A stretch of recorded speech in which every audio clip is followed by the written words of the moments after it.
Commissioner గారు కూడా సీరియస్గా తీసుకెళ్ళి కమిషనర్ గారు ఒక రోజులో 25 మందికి ఒకటే కుక్క మన డాక్ బయట వల్ల ఒక అమ్మాయికి చాలా సీరియస్గా ఉంది. రెండో అమ్మాయికి అయితే ఇక్కడ ఉడికేసినారు. చాలామంది స్మాల్ ఇంజరీస్ ఉన్నారు. వాళ్ళకందరూ కూడా ట్రీట్మెంట్ చేస్తూ ఉన్నారు. కానీ ప్రతిరోజు కూడా 10 మంది వస్తున్నారు. ఇందాక డాక్టర్ గారు చెప్పారు, ఈ అమ్మాయి కాకుండా ఇంకో అమ్మాయి రోజు వస్తున్నాయి సార్ 10 కేసులు కూడా చెప్పి. డాక్టర్ సుబ్రహ్మణ్య గారు కూడా మనం ఉండాలి, ఎక్కడ లేరు. సాపరా హాస్పిటల్ ఎంత అభివృద్ధి చేసాం.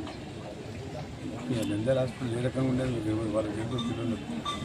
దీనివల్ల ఎంత బ్యాక్గ్రౌండ్ ఉంది, ఎంత ఖర్చు పెట్టామో, ఎంత ఏ రకంగా తీసుకొచ్చామో నంద్యాల ప్రజలు తెలుసు.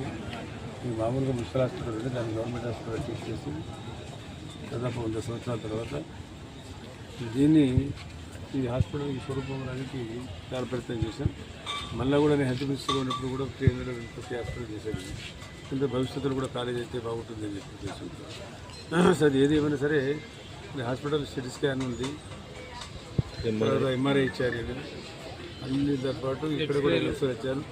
ఇప్పుడు ఎక్స్రేలు పనిచేయడం లేదు, ఎంఆర్ఐ కూడా పనిచేయడం లేదు అంటున్నారు. కంపేర్ సిటీ స్కాన్ పనిచేయడం లేదు, ఎక్స్రే ఆక్సిజన్.